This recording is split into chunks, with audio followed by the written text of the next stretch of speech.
Shalom, shalom, everybody. How y'all doing? Welcome back to the next edition with Reading with SHILO. I'm SHILO, baby. We here.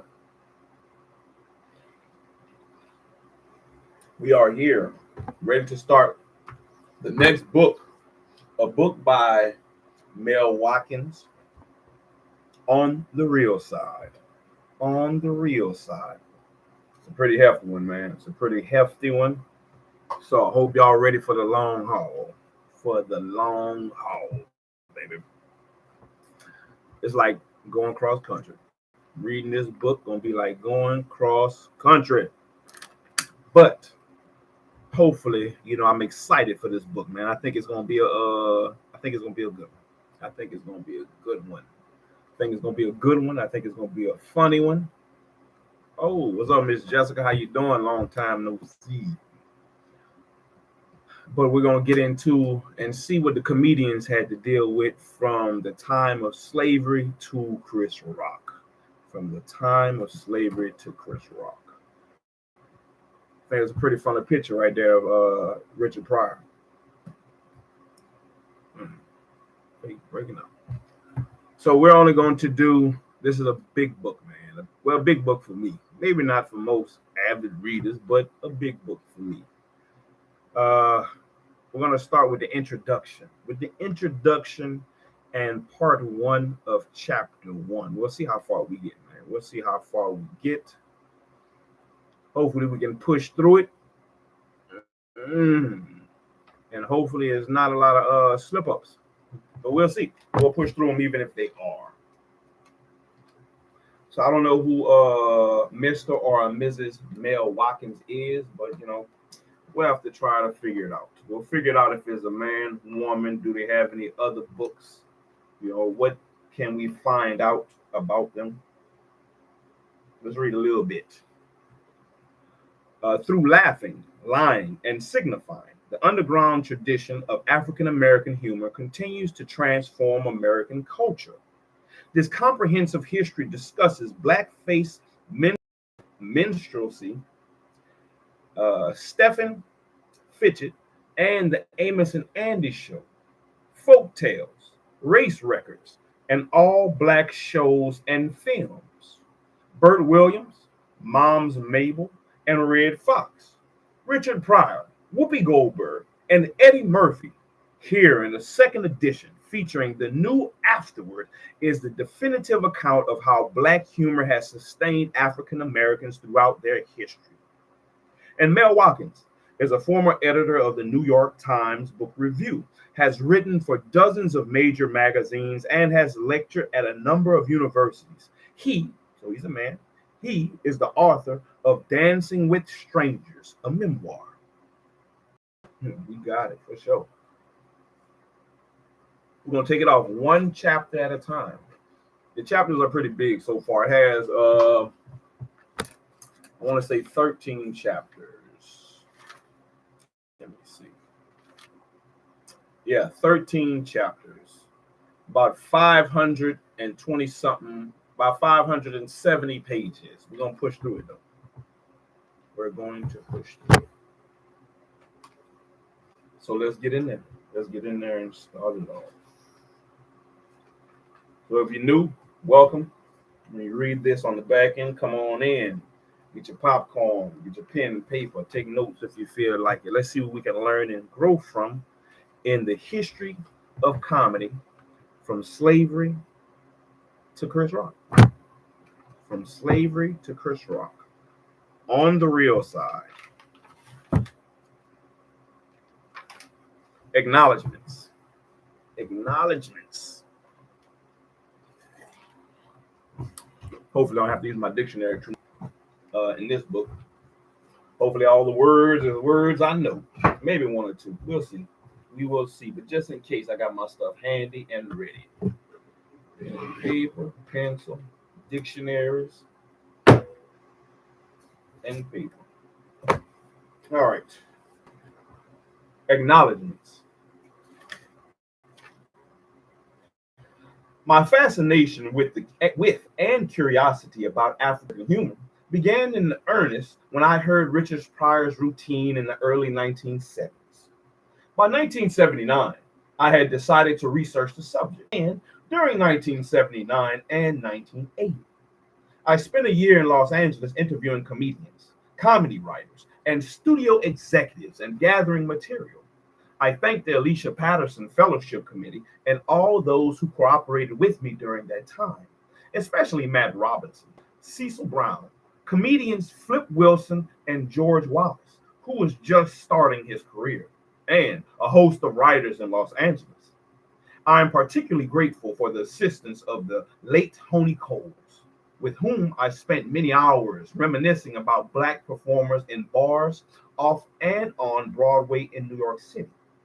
I would like to thank all of those at the Schomburg Library and the Lincoln Center Library for the performing arts for their assistance and advice.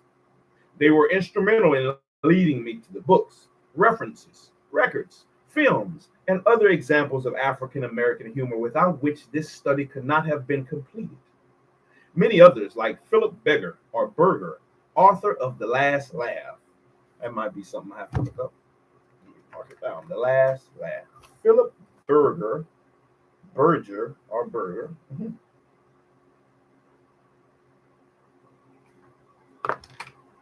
Contributed material and or ideas for this study, and I thank them for their time and thoughtful contributions. Lastly, I wish to thank those friends and acquaintances who provided editorial assistance or supported me morally and sometimes financially while this book was being written. George, Nancy, Herb, Sherry, Pat, Russell, and my parents are among them. They and others whom I've undoubtedly overlooked know who they are, and more important, they know that I know who they are. And that was the acknowledgments. Introduction. When asked about the nature of his own work and that of other Black comedians, comic actor Godfrey Cambridge replied, "The line that leads to Mom Mabel's, Nipsey Russell, Dick Gregory, Bill Cosby, and myself can be traced back to the satire of slave humor, back even through minstrelsy." Let's see what that is. Minstrelsy. Minstrelsy.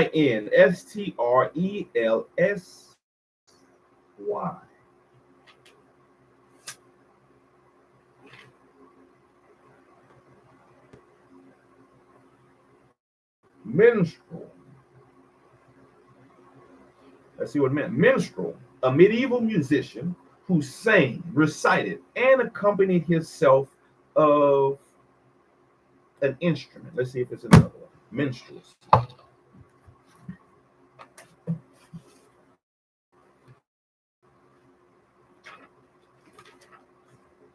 So I guess minstrelsy is kind of like a court gesture.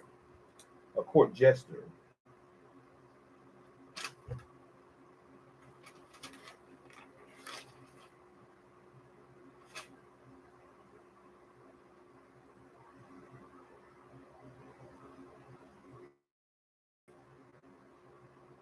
Minstrelsy. It's in here.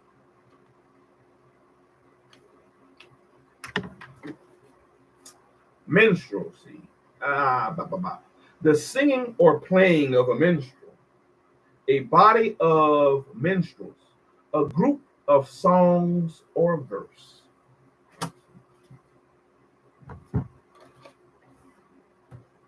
Aside from suggestion that minstrelsy preceded slave satire, Cambridge was correct up to a point. For African American humor, like much of Black American speech, dance, and music, while most certainly shaped and molded by the initial slavery experience in America, has even more ancient roots.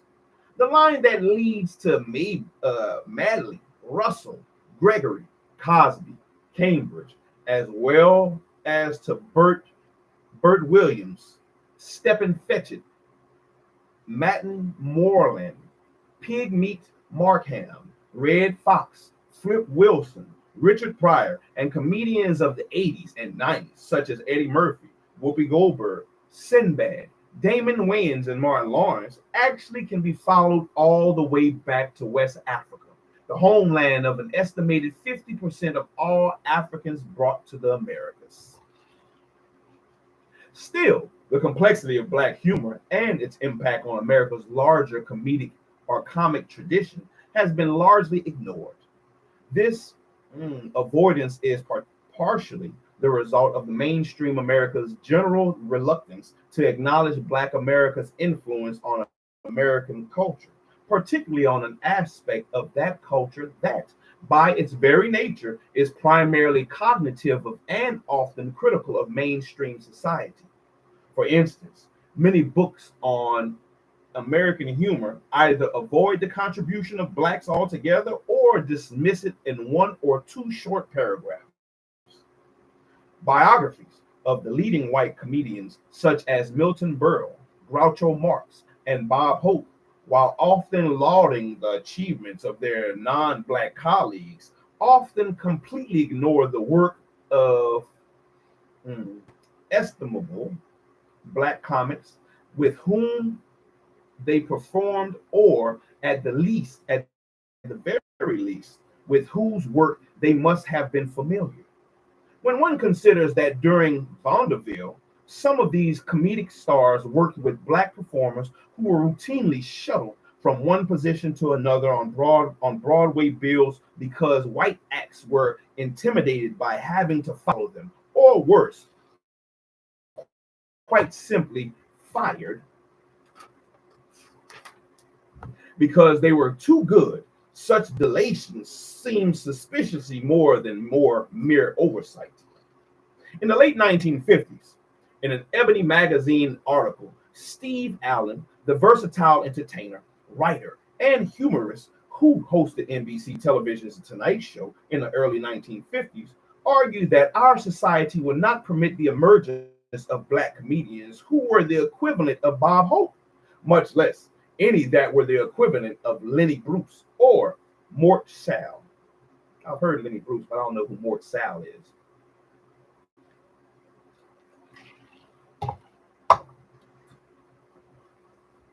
Let me see.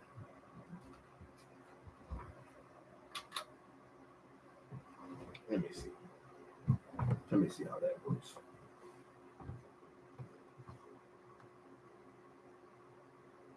Hmm.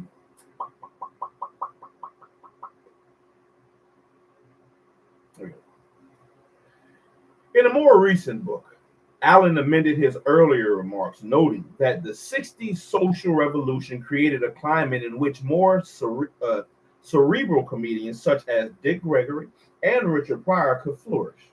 But despite the surfacing of talents such as Gregory and Pryor, mainstream America still does not readily acknowledge the tradition that, to a great extent, molded the style of their performers. They are usually treated as individual phenomenons, geniuses with no attachment to a rich and valuable cultural heritage of their own.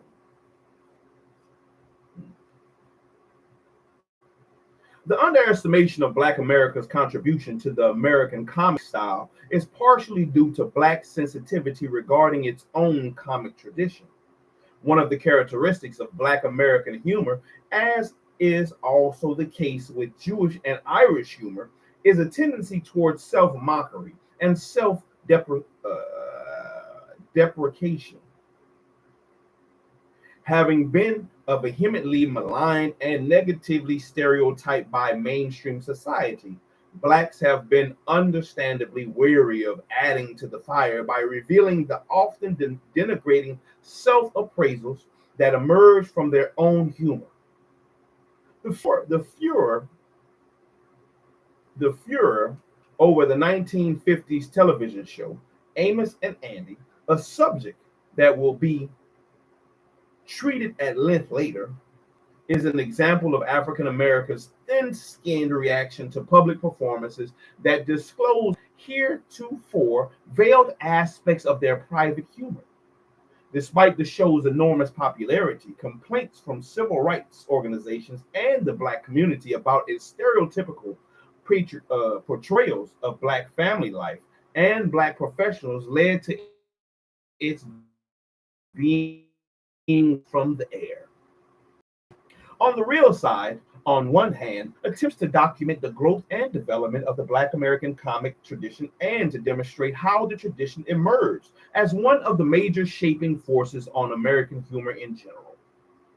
In addition, it is intended to probe the relationship between Black private and public humor, and to explore the reasons for Blacks' extreme sensitivity over the rich, but until very recently, closely guarded humorous style that has grown out of their experience as slaves and second class citizens in America.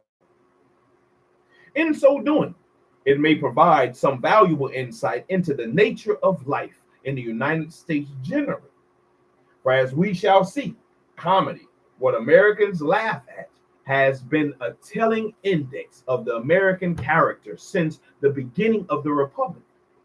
The purpose of this book, then, is to trace African American humor from its African roots through its development from slavery to the present.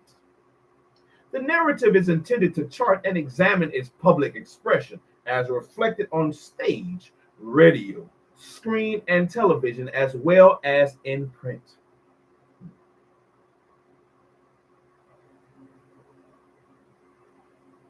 And it's less visible and more authentic unfolding with the Black community from slave shanties and street corners to cabarets.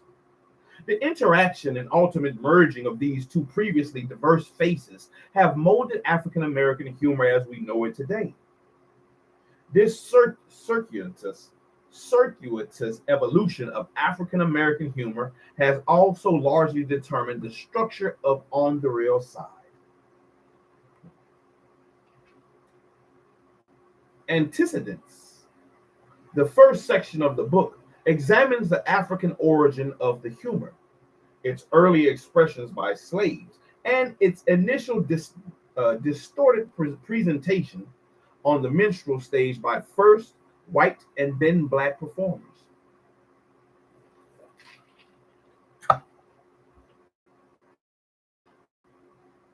Part two, the outside, charts the minstrelsy inspired image of the Black American humor projected by mainstream media.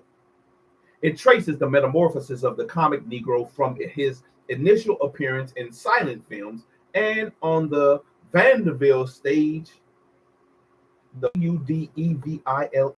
vaudeville, the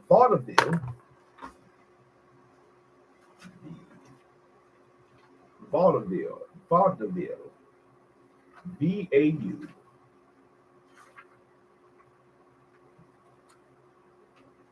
vagabond.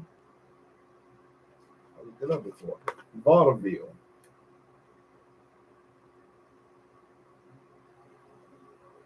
Vaudeville, a noun, music hall variety entertainment. Something that goes down in a music hall. Vaudeville. It traces the metamorphosis of the comic Negro from his initial appearance in silent films and on the vaudeville stage to mid 20th century movies, radio, and television, chronicling the mostly distorted image of Black humor presented to mainstream America before the 1960s and examining early Black comedians' attempt to change it.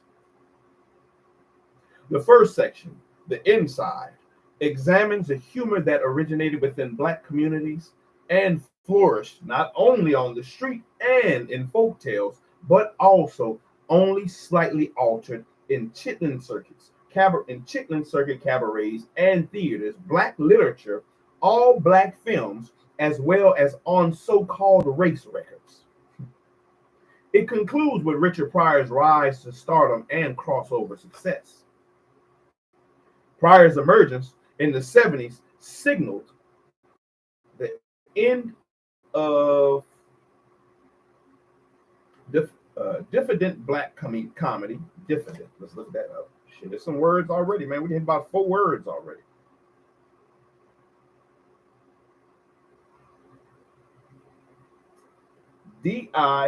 Diffident. Diffident. Diffident. Diffident.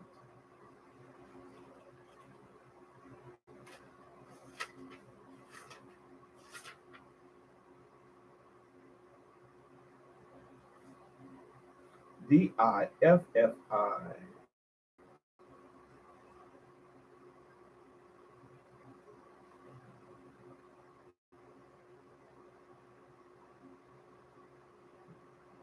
This one. Let's see if it's in the other one. Diffident. Diffident. What does diffident mean? Diffident.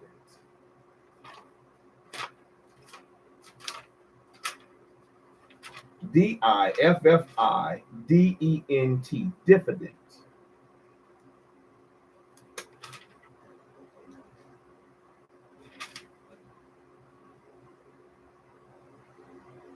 Diffident. Hesitant in acting or speaking through lack of self confidence, reserved, unassertive, diffident.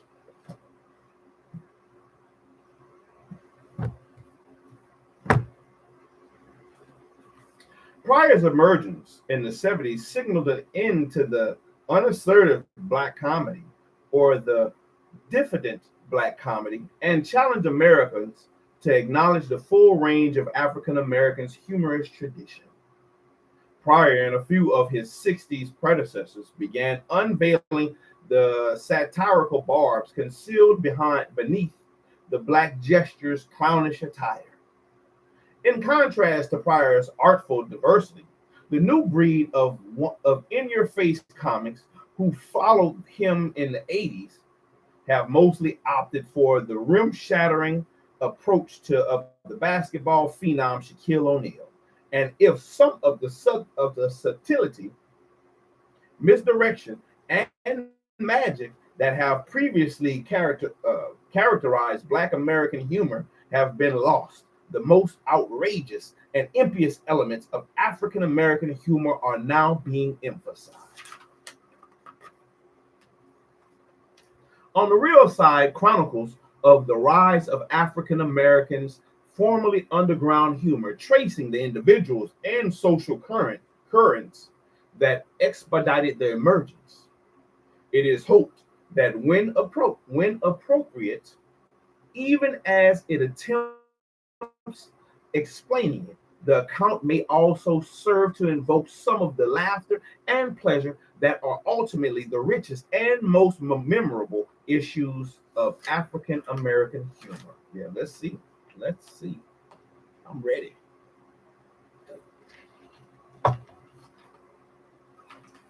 Man, we may not even get to chapter 1 today. We may not even get to chapter 1. So I might have to amend the title. Yeah, we might not even get to chapter 1. This might this might just be in the introduction. We might just try to get the introduction done. All right. Humor is laughing at what you haven't got when you ought to have it. Of course, a laugh by proxy. You laugh by proxy. You're really laughing at the other guy's lacks, not your own. That's what makes it funny. The fact that you don't know you are laughing at yourself. Humor is when the joke is on you but hits the other fellow first because it boomerangs. Humor is what you wish in your secret heart were not funny, but it is, and you must laugh. Humor is an unconscious therapy. Langston Hughes. A naive person thinks he has used his means of expression and trains of thoughts normally and simply, and he has no arrière-pensée in mind. It will not surprise us to find that the naive in humor occurs far the most often in children and is then carried over to uneducated adults, whom we may regard as childish. But There is the possibility of misleading naivety. We may assume in the child an ignorance that no longer exists, and children often represent themselves as naive, so as to enjoy liberty that they would not otherwise be granted. Sigmund Freud.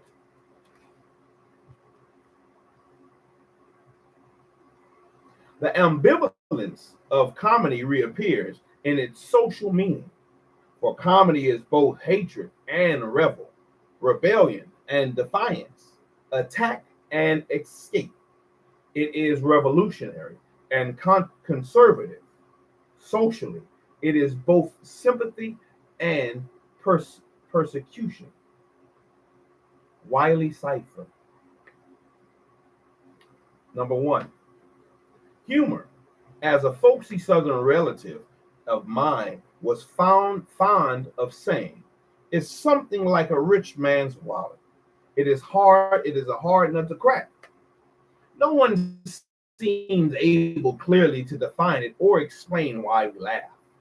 African American laughter, in particular, has been something of a mystery, a dilemma, or quite often a source of irritation for mainstream Americans from the time blacks first arrived in the colonies in the 17th century. Reports of white Americans astonished at the uninhibited display of heartiness of blacks. Cackling laughter can be found throughout early American writings.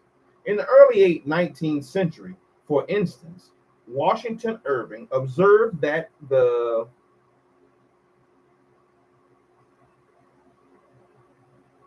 obstroperious pearls, obstroperious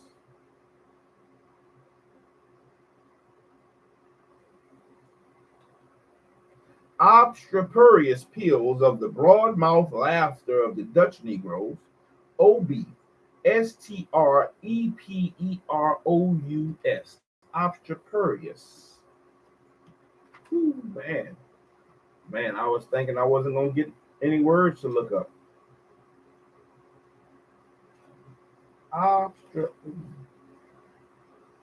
N-O.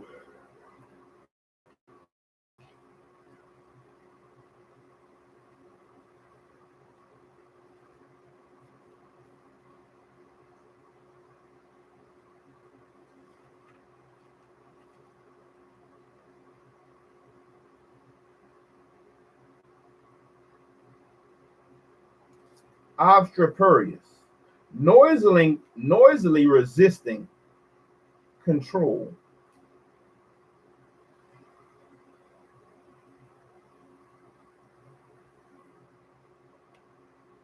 Obstroperious, noisily resisting control.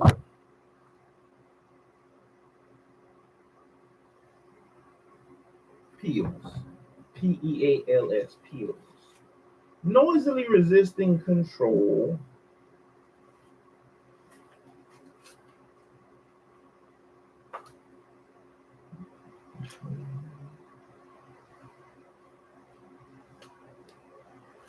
Peals, Peals.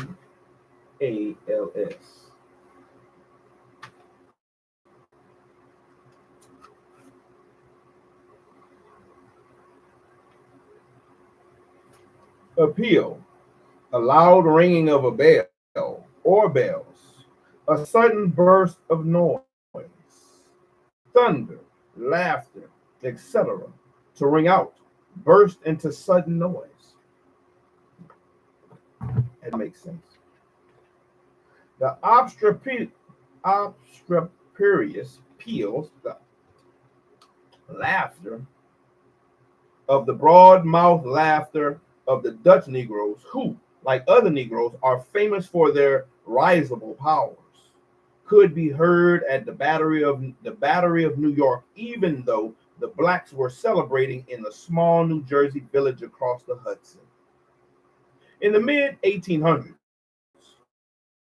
a northern visitor to South Carolina wrote, "At midnight I was awakened by loud laughter, and looking out, saw that the loaded gang of Negroes, slaves, Slaves hired out to the railroad had made a fire and were enjoying a right merry repast. Suddenly, one raised such a sound as I never heard before, a long, loud, musical shout, rising and falling and breaking into falsetto, his voice singing through the woods in the clear, frosty night air like a bugle call. When there was silence again, one of them cried out, as if bursting with amusement, "Did you see the dog? Did you see the dog?" When I began echoing, he turned around and looked me straight in the face. Ha ha ha! And the whole party broke into the loudest peals of laughter, as if it was the very best joke they had ever heard. At about the same time, James Fenimore Cooper, perhaps summing up the contemporary contempt for black laughter, wrote of the festive gathering of New York blacks, collected in thousands of fields, beating banjos, singing African songs, drinking, and worst of all, laughing in a way that seemed to set their hearts rattling within their ribs.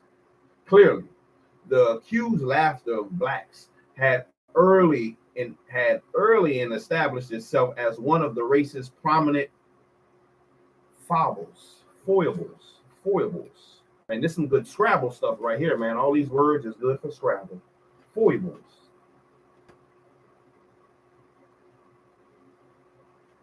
F-O-I. Foible. An odd feature. So this laughter was an odd feature of blacks. Clearly, the accursed laughter of blacks had early on established itself as one of the race's prominent odd features or mild failing in a person's character.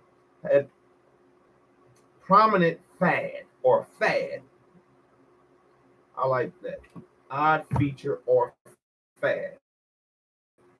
Of course, when compared to other more blatantly demeaning stereotypes. But the 1940s, white disdain for and ironically curiosity about Negro laughter were so well confirmed that Gumner Myrdal,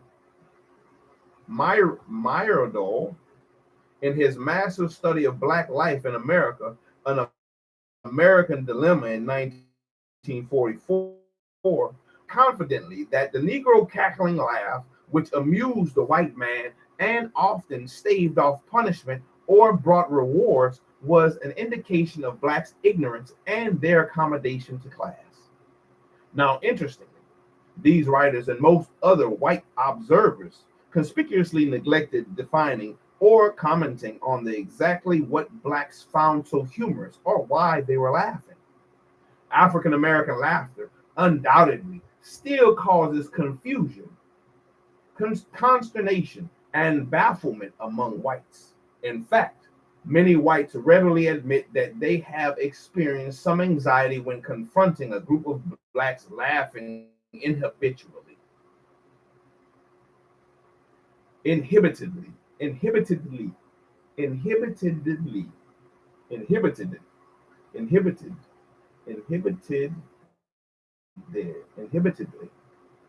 and many more admit to some curiosity over the timbre and intensity of the revelry.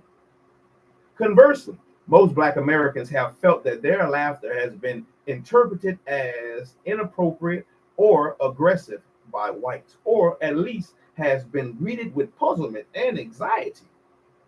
As the African American presence has increased in mainstream corporations among blacks, it has become the standard joke that when two or more of them gather, any display of jovialty can bring an office to a virtual halt. As Richard Pryor has quipped, white folks get upset when they see us laughing. What do you think they're doing, Martha? Are they laughing at us? Both the depth of whites' obsession with African American laughing barrel tale, popular among Southern blacks for decades. As the story goes, Whites in a small southern town were so determined to control black expressiveness that they installed large barrels marked for coloreds only in the town square.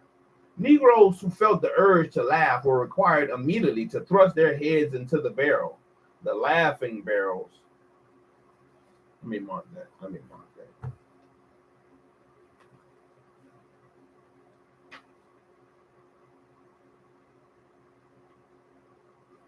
As the story goes,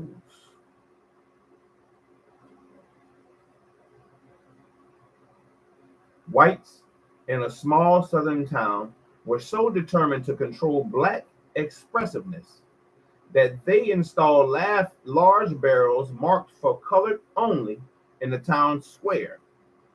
Negroes who felt the urge to laugh were required immediately to thrust their heads into the barrels. Laughing barrels, as Ralph Ellison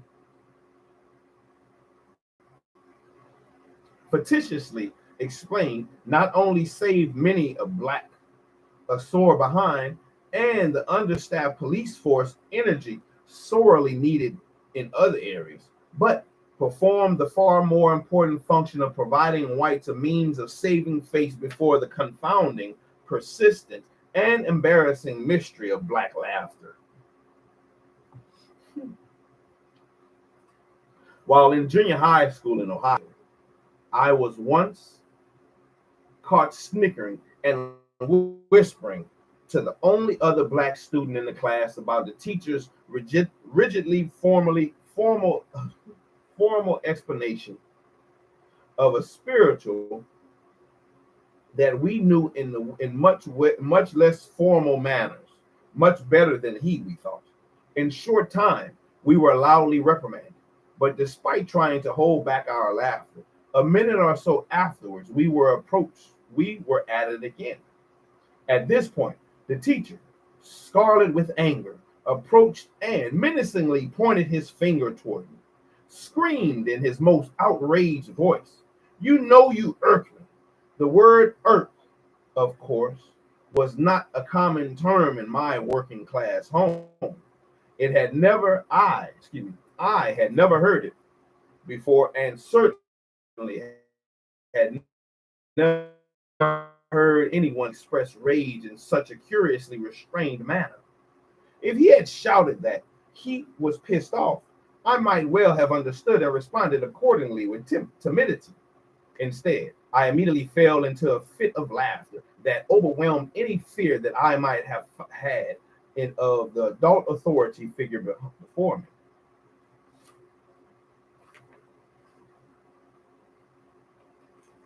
Yeah, I'm gonna only go to part two. I'm gonna stop at part two.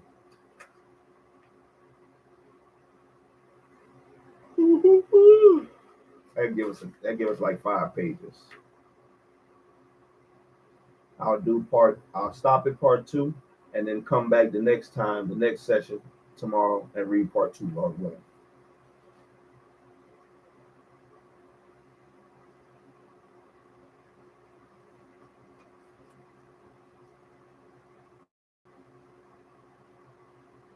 It was only later, when I had been expelled from the class and given a failing grade, that I began to understand the perils of black laughter in an integrated setting. Whites, of course, did not always regard black laughter as a negative trait. In fact, under certain circumstances, jovial, amusing blacks were a source of comfort. Before emancipation, light-hearted, grinning slaves were usually preferred to more surly, and morose types. Morose. Let's look that up. Morose.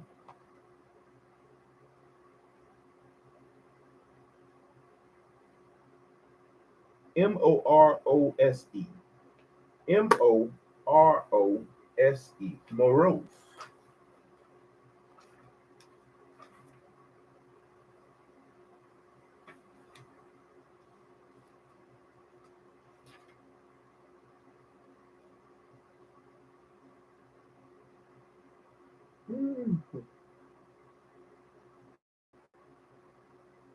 Morose. Glum.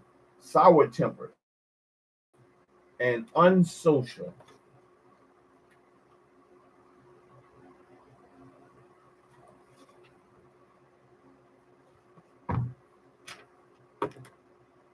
The popular 1980s musical maxim, "Don't worry, laugh, and be happy," expresses the mode of behavior that most slave masters favored for the chattel. And by the 1990s, with America becoming more sanguine and ostensibly tolerant of minor black cultural eccentricities, black laughter has again lost most of the threatening overtones it once had.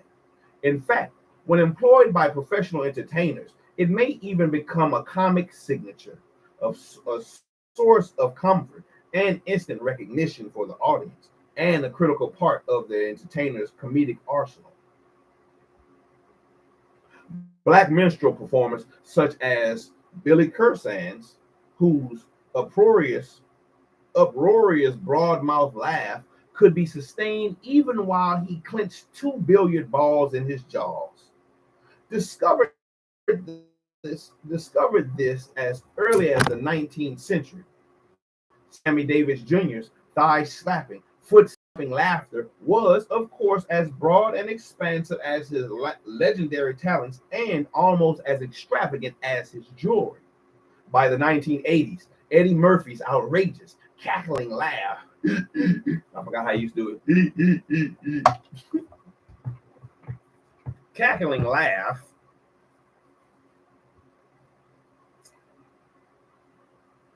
Cackling laughter was one of his most striking and effective comic devices, as is the robust, non-holds-barred laugh of late-night television host and comic actor Arsenio Hall. The same may be said of Whoopi Goldberg, Flip Wilson, or Bill Cosby. Each has a distinctive manner of laughing and associated body language that enhances and complements their humor. They have made Black Americans hardy, much maligned laughter an important part of their comic stage presence. Still, Black laughter expresses only one aspect of Black American humor, a term that should not be confused with literally Black humor, dark satire, or a so-called gallows humor, although they sometimes overlap. Its essence lies somewhere underneath the screen of uninhibited mirth. For instance, the hip street persona Murphy affects at the beginning of both his popular Beverly Hills Cop films is a slick, apparently frantic, fast-talking Black con man engaged in outthinking and out-talking some dangerous, if somewhat inept, white criminals. This situation, as we will see later, harks back to one of the earliest Black comic modes, the Black slave outwitting a more powerful and presumably more knowledgeable master, or the even more venerable tradition of the Black trickster. In the films, Murphy quips a distinctively Black in character. Murphy's quicks are distinctively Black in character. Ooh, what is in here?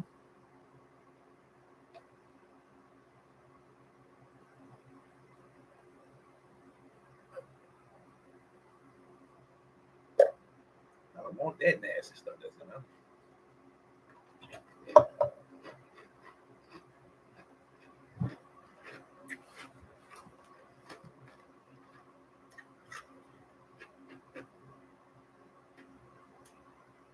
Whew. Responding to one criminal's accusations that he is an undercover cop, which in fact he is, Murphy averts the danger by turning to his accuser's partner and asserting, "Yeah, I have the money and I do want to do business, but with you, I ain't doing nothing in front of this dude because this dude is a cop. I know when I smell a pig inside the room. I used to be a Muslim man, and I used to be a Muslim man, and I know There's pork over here, sniffing and eyes closed, rotating his head in in, in imitation of Stevie Wonder's. Yes, pork. Yes, poke. Man, it's definitely poke. I ain't doing shit around this dude, man. You want to do business? You know where to find me. Arsenio's Hall's wide-eyed, infectious laugh, sassy 1 minute, coy the next, helped catapult his late-night show to the top of the television ratings in the 1980s. Yes, sir. How can I help you, sir? Come here. I can't hear you. Let me see. I have a couple of pages left. I have 1, 2, 3. 3 pages left. Let me see your face, son. I have 3 pages left. Yes, sir. How can I help you?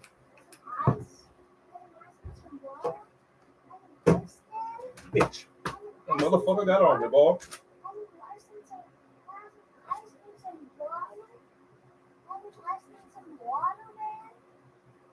Where you at, man? Do you see him? Do you see him? Is he on my back? Is he on me? You gotta watch out for that wolf. If you see him, huh? I heard him too, but I don't see him. Where you at? Where? Oh, there you go. Watch him. Let's get him. Ooh, kill that boy. He back there. We're gonna get him. I see him. Get that sucker. Get him. Get him. Ice there? That ice is gone, son. There's no ice in there.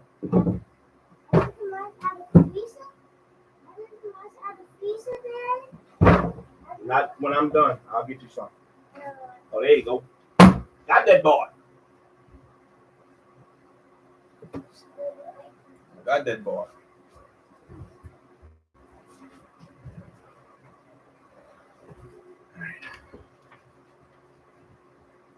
Here, son. Come put this in the kitchen for me, please.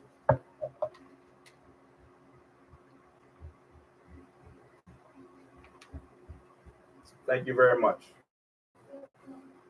I'll get you some ice when I'm done, all right?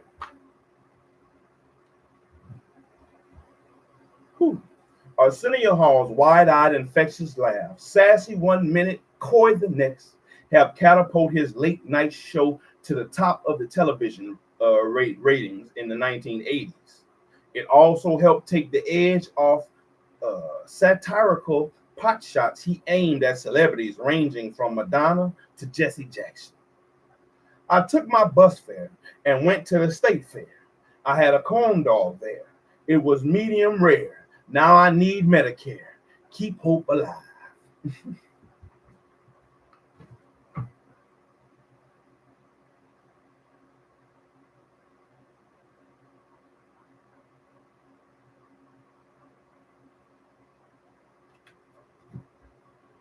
Similarly, the laughter of comic actress Whoopi Goldberg weathered the subtle, ironic laugh that deepens her portrait of the ingenuine or the hip titter that disguises her characterization of Fontaine, the intellectual junkie, has become a recognizable staple of her stand-up comedy act.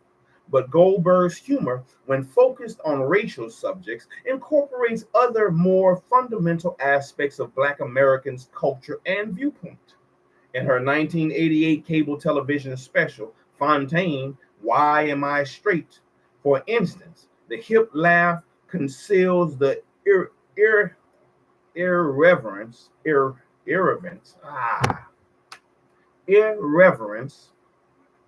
and social awareness common in Black humor. Now Nancy. On the other hand, anorexic bitch that she is, I don't like her. This is a woman who probably had nothing to do. You know, all the first ladies are supposed to be together with their present husbands, right? The poor Nancy, she didn't know what to do. So somebody probably said, Nancy, shit, do drugs. And of course, she misunderstood. She's a woman living in an unreal world. Explain to me, How you tell an urban teenager who lives in the streets, in the school system of the real world, just say fucking no? How do you justify that to a mother who's maybe got 6 kids and $365 a month from welfare, and one of those kids is bringing a fifth in 15 grand a week? Flip Wilson, one of the first blacks to host a network television variety show, was known almost as much for his cherubic smile and enthusiastic belly laugh, what you say, as he was for his hilarious characterization of Geraldine, the down-to-earth black character that he made famous. Yet Wilson's humorous stories were quite often pointedly black in another, more revealing sense.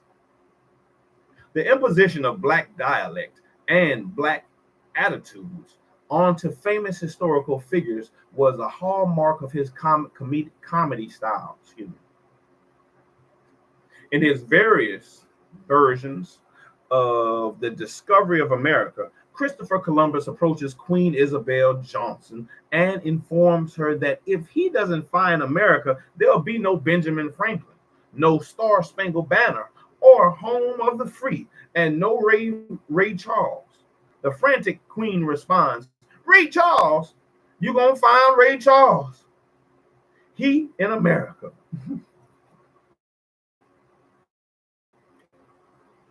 After the Queen agrees to support his venture, Columbus immediately goes out and buys some items that, while not common in Italian households, are recognizably funny to most blacks.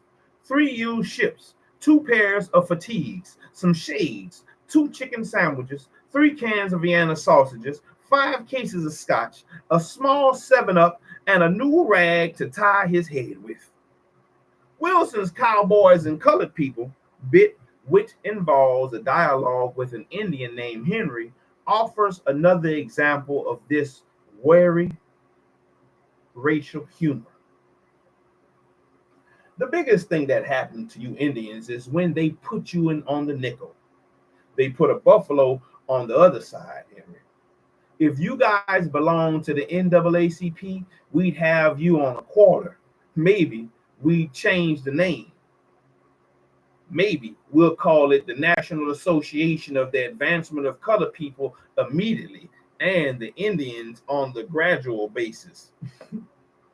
Bill Cosby, America's most popular sitcom star during the 1980s, is known for his disarming facial contortions and impish, pursed-lipped chuckle, which helped establish him as one of television's most effective celebrity pitchman from products ranging from Jell-O to Kodak film. He again, black laughter and black humor, or at least blacks as humorous individuals, became in the public mind intrinsically connected. Intrinsically. What is intrinsically? Intrinsically connected. All these good Scrabble words. Intrinsically. INTRINSICALLY. Intrinsically. Intrinsically.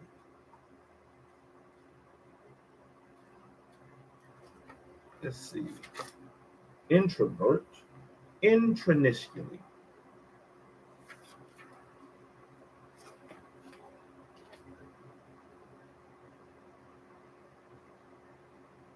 Intrinsically, inherent, essential, intrinsic. I think I've heard that before. Let me see. Here again, black laughter and black humor, or at least as black humorous individuals, become in the public mind inherent or essentially connected, inherently connected, intrinsically connected. Still, black laughter is not the most critical ingredient in black humor. After all, some particular set of circumstances, events, acts, or words must induce that laughter.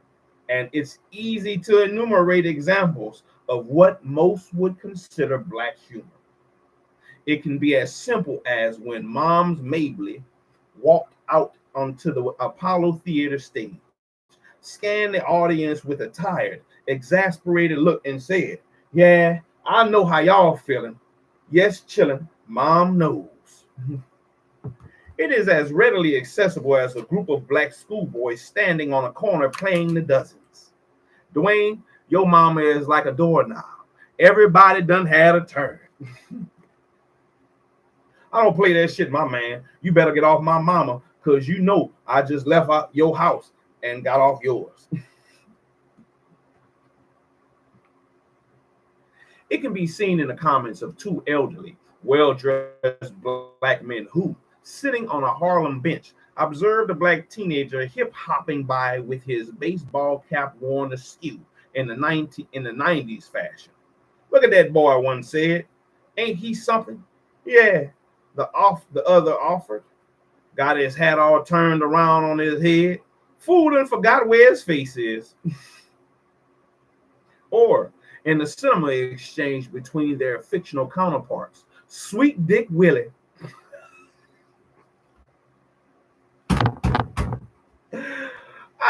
Is that old boy from Friday? Friday, Sweet Dick Willie, played by comic Robin Harris, and his two middle-aged cronies who rap and trade quicks in Spike Lee's Do the Right Thing in 1989. "You fool, you 30 cents away from having a quarter. How the fuck you gonna get a boot? Don't worry about it. You goddamn right, don't worry about it. Look at you. You raggedy as a roach. Eat the whole lot of donut. I'll be on my feet soon enough. Not in them raggedy ass shoes. Look at you. Shoes so run over, you got to lay down to put them on." It's also reflected in the remark made by a middle-class businessman upon seeing one of the New York city's peripheral media-anointed race leaders pontificating on the television news program. In the time-honored black tradition of naming people with regard to some essential character trait, he immediately dubbed him Uncle Sharp Tom. Or it may be found in the behavior of the bedraggled panhandler who works a corner near Fifth Avenue in Lower Manhattan, speaking with an obsequious black Southern dialect and appearing to have an advanced case of arthritic deformity or cerebral palsy. He never fails to solicit sympathy and a healthy reward with his contortions and slurred pleas for money. The humor surfaces later when, after the rush hour pedestrians disappears, he reappears with erect posture, precise articulation, and a visible large wad of bills stuffed into a pocket of his desired designer jeans. Certainly, it was apparent in the tales told to me as a child by my next door neighbor, known admiringly as the biggest liar in town. He would sit on the front porch or in the local barber shop or nearly anywhere and command the audience with outrageous stories of his war exploits, his battles with the Ku Klux Klan in Mississippi, or his triumphs over his wife, or in her absence, of course, or gullible white folks at the bank, his job, the Veterans Administration, and the Unemployment Office. He was working in a venerable black comic tradition, the tall tale, or simply lying. The outlandish story or tall tale is a central part of Black American comedy, as it is among other ethnic and folk traditions. I heard most of my early comedy backstage at the Apollo. The late Sammy Davis Jr. recalled. We didn't call them jokes at that time. We called them lies. The nigga sure can't lie.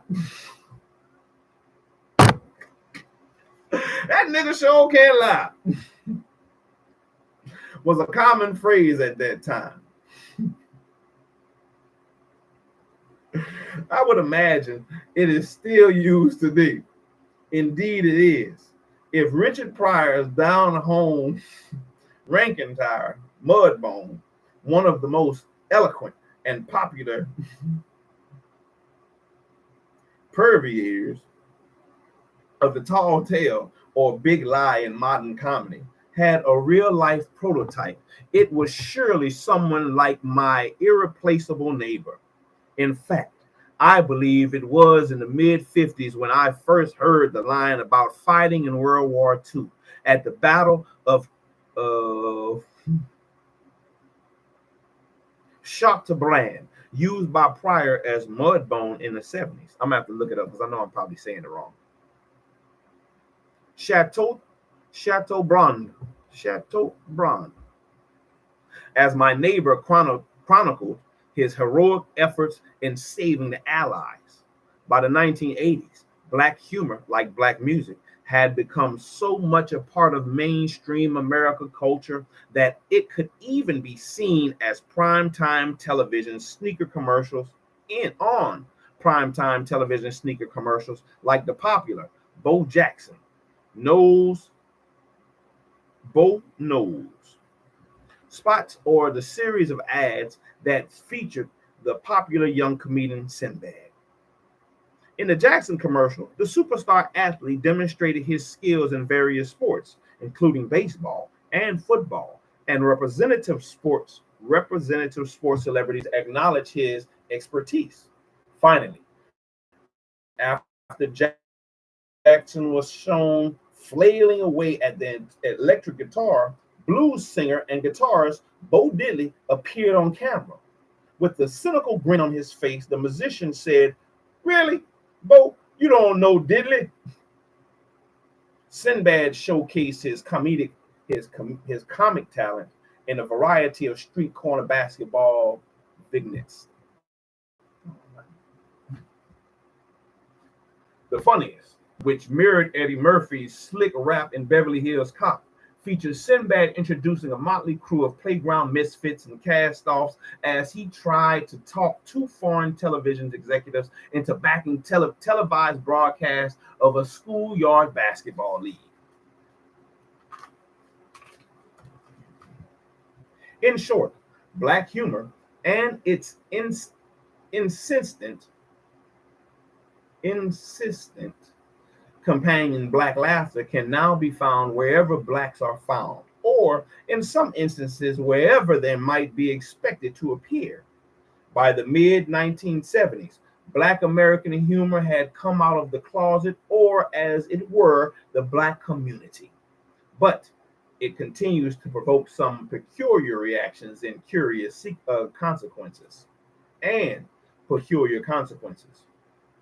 Still, assuming the black laughs more or less for the same reasons that others do, we can reasonably expect that some of the classical writings on laughing and comedy might shed some light on black mirth.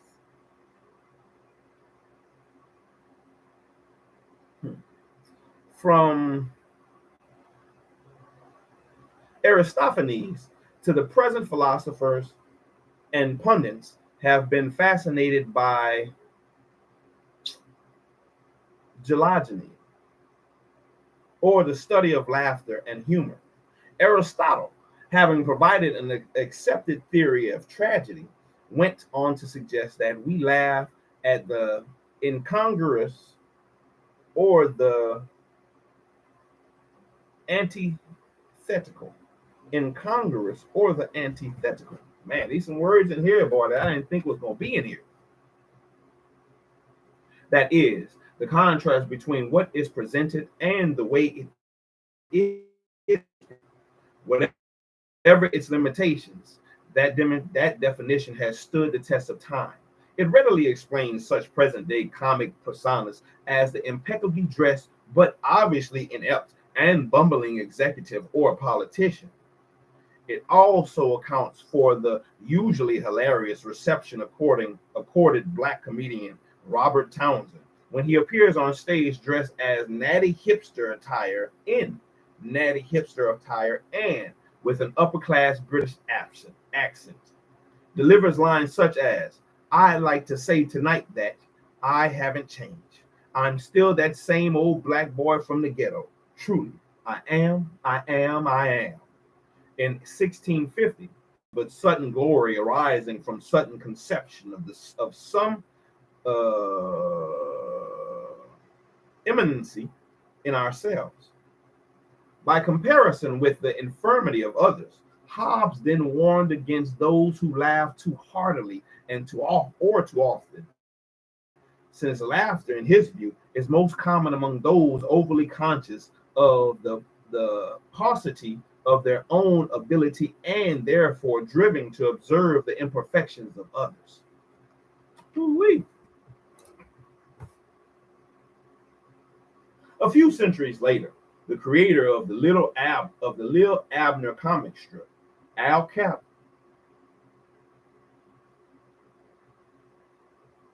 succinctly paraphrased Hobbes: "All comedy is based on man's delight and man's inhumanity to other men."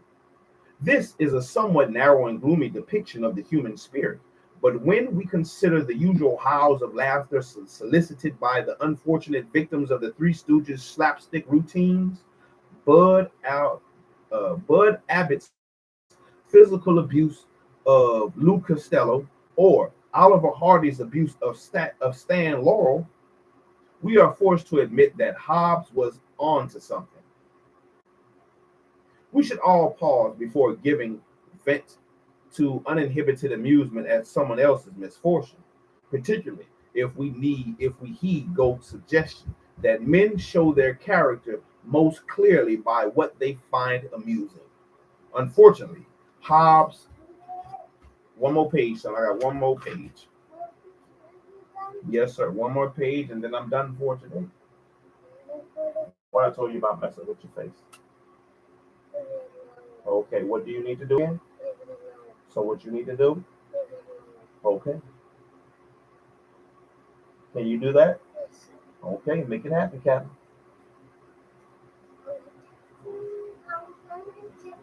Captain DJ, boy. Captain Man. Hobbes' caveat was as readily ignored in the 19th century, when minstrelsy and black-faced entertainers beguiled America, as it was in the late 20th century, when Andrew Dice Clay substituted phobia and misogyny for jokes. Minstrelsy, with its buffoonish caricatures of blacks, enthralled an entire nation with its exaggerated image of the behavior of its underclass victims, behavior that, to the great extent it had initially encouraged and often demanded. And Clay, well, his act speaks not only for itself, but for those amused by it. As Wiley Cipher points out, comedy is both sympathy and persecution, hatred and revel, attitudes we shall see revealed throughout the history of Black American humor.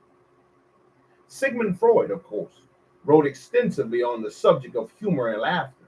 He asserted that to adopt a humorous attitude towards others is to amuse the attitude of an adult towards a child, recognizing and smiling at the triviality of the interest and suffering which seems to be seems to the child so big.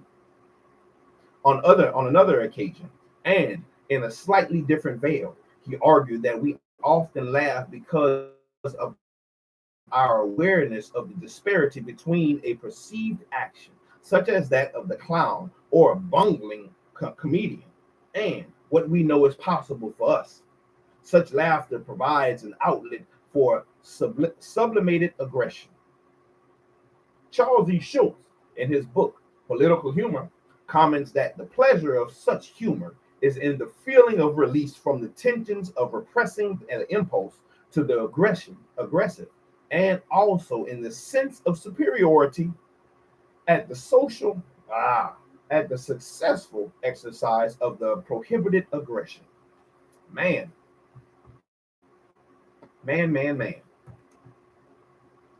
The theories and definition of humor and the comic forwarded by Aristotle, Hobbes, and Freud, among numerous others, have been endlessly combined in rearranging, restructured, and reinterpreted during the past 50 years of this century.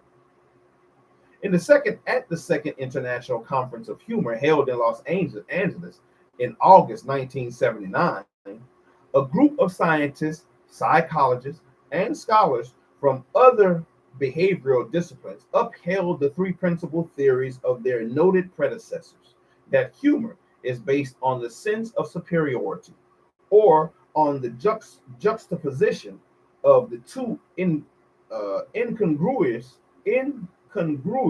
ideas, or that it comes from tension, relief, or pleasure in the direct expression of forbidden urges.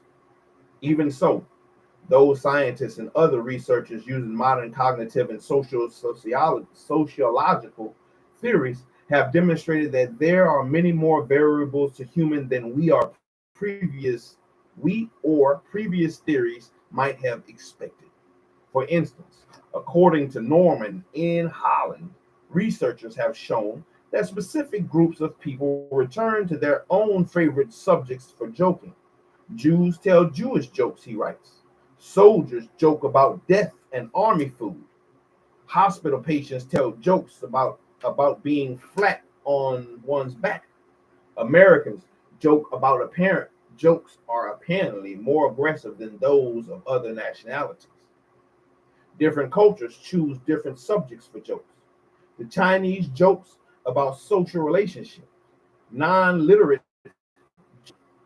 culture jokes about immediate physical environment. The West jokes about sex and aggression.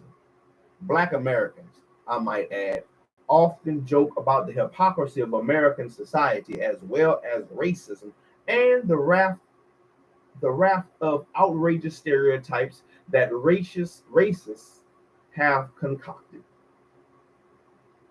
It is apparent, then, that humor cannot be simply defined. Most theorists agree that, finally, there is an indefinable element. The peculiarities of the individual human psyche, laughter, and the comical ultimately depend on the expectations and assumptions that an individual brings to a situation. One person's idea of superiority may represent inferiority to another, and what is incongruous to one group may be perfectly normal to another. William Shakespeare has affirmed the relative nature of humor when, in Love's Labor Lost, he wrote, "A just prosperity lies in the ear of him that hears it, never in the tongue of him that makes it." Whoo, man. And that is it for part one. Part one of On the Real Side, I have to go back and amend the title. We didn't even get to chapter one yet. This is just the introduction of the book. We are just in the introduction of On the Real Side. This is just the introduction to the book. And so far, it's a lot of names. It's a lot of things that if you don't know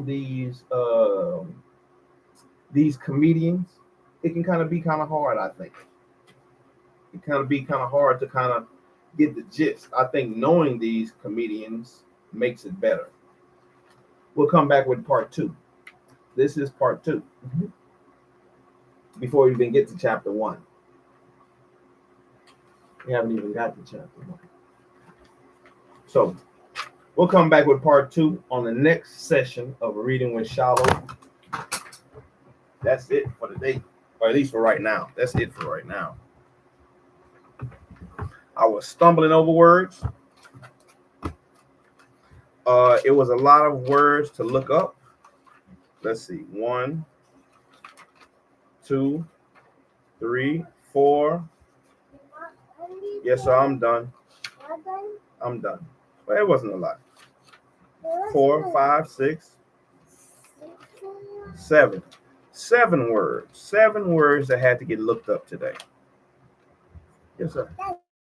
You are there, Dad. That is. That We is. outside, Dad. Yes, sir. That is me. So we'll come back next time. Like I said, next time with part 2 of the introduction to On the Real Side by Mel Watkins. Mel Watkins. You want Yes. next So till next time, man. Hope y'all. And we're gonna take it one chapter at a time, one session at a time. It's a bigger book. Next time. All right. It's a pretty big book for me, but we'll take it one section at a time, one chapter at a time until we finish the whole thing. Till we finish the whole thing. On the Real Side, a history of African American comedy from slavery to Chris Rock. Next time. Next time. So till then, shalom everybody. I hope y'all have a wonderful day. Shalom. Shallow out. Shallow out. Press Mr. Mammon out. press the thing. The red one, yes sir. Yeah. Press the other red one.